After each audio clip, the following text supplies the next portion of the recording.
Hi everybody and welcome back to our kitchen. I'm Lauren and this is Emily and we're two of Festival's dietitians, and today we are coming to you with a lightened up fruit pizza recipe. That's right, Lauren. Today we're making a fruit pizza with a delicious gluten-free crust. Yeah, so let's get started on our crust because it. it's a little unique and we're really excited to share the recipe with you.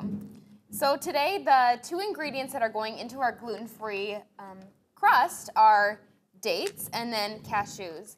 So this recipe is just those two ingredients, and what we love about it is, number one, these dates are great because they provide a really nice natural sweetness. And what Emily's doing right now is taking the pit out of the dates and cutting them in half and putting them into our food processor. So dates actually grow on the tree and come off the tree. They're harvested and they look just like this. Yeah, so they're actually not a dried fruit. Right. They look like a dried fruit, but they're not. So what we did actually, they come out actually a little bit harder. So what we did to soften them up a little bit is just soak these dates. There's 15 of them. Soak them in warm water for about 10 minutes. The warmer the water, the less time you have to wait for them to soak to soften up.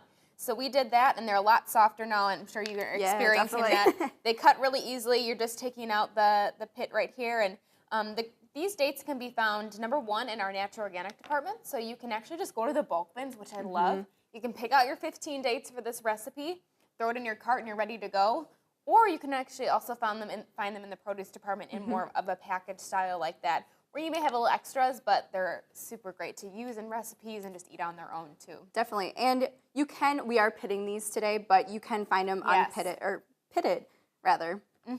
Save you a little time, but otherwise you have to cut them in half anyway, so it's not too big a deal. Our other ingredient is going to be the nuts. So today we're using cashews, but we've also made this recipe using walnuts are great. So really any type of soft nut. Pecans would also work well. Personally, I prefer the cashews. I've made it both ways, and that's just my favorite way.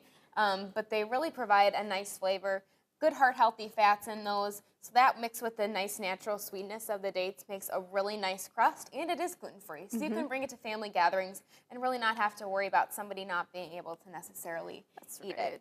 And today we're using a raw cashew, but you can also use a roasted, which will add a really nice sweet and salty component to this pizza. Yes, I've made this recipe before with the roasted salted cashews, and it's delicious. Just that saltiness if you prefer that. So we're making it the original way today. Both are very good, but essentially that's what's going into our food processor. Emily's going to blend it right up, and that is going to make our crust. All right, so yeah, just 2 ingredients, those dates and those cashews. How easy is that? This out of the way. All right, and we're just going to pulse it up until we make a little dough.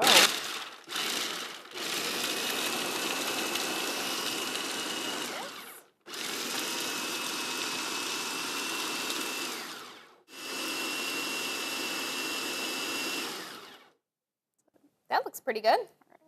So what I've done is I've taken our pie plate. You can use a pie plate.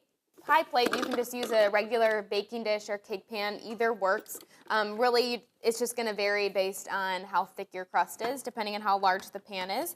And I also just greased it, or buttered it rather, with our spray here. So you can just do that. You could also use parchment paper. That works great too. So that's our dough. So as you can see, it's very sticky. But that's what makes it so great.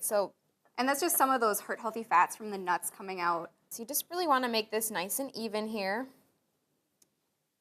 And what you could do too, I've done this when making it, is make the crust ahead of time. You could put this in your refrigerator and just wait to top it at the very end, right before you're going to your party or right before you're going to serve it, which is great.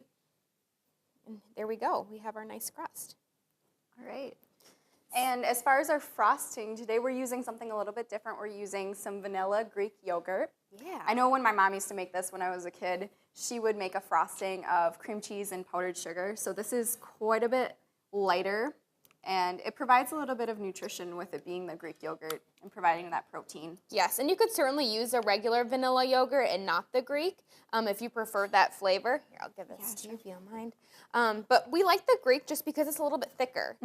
So it yields a very nice frosting, if you will. Yep, and like even if you have to eat dairy-free like I do, you could also use a dairy-free yogurt as a base.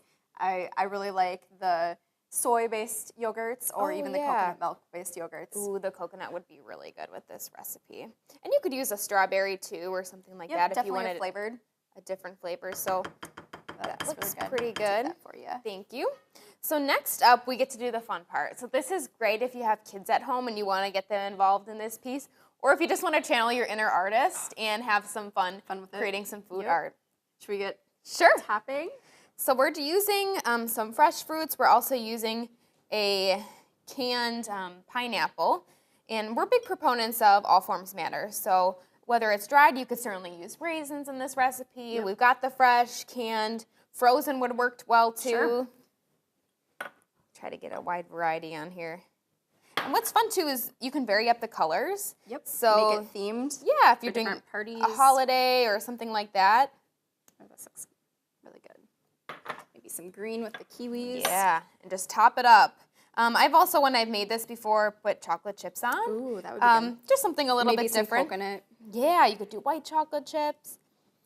It's just so fun how all the different colors kind of come together to create this really fun looking Super pizza. colorful.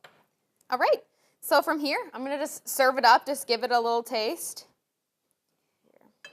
And like you said, this is really great for family gatherings or just parties because it is pretty allergen friendly. You can make it pretty allergen friendly. Yes, and two, it works nicely if you do make it and just stick it in the refrigerator just to help let it settle a little bit. It's certainly optional. It's serving great right now, but you can also, if you have leftovers, put it in the refrigerator. I've eaten it the next day. Sure. And it was perfectly fine. So I'm just going to give this a little taste here, get some of the crust in there. Every time I make this, so good. I just love it. We hope you give this Better For You fruit pizza recipe a try. And remember, you can always eat well with Festival Foods.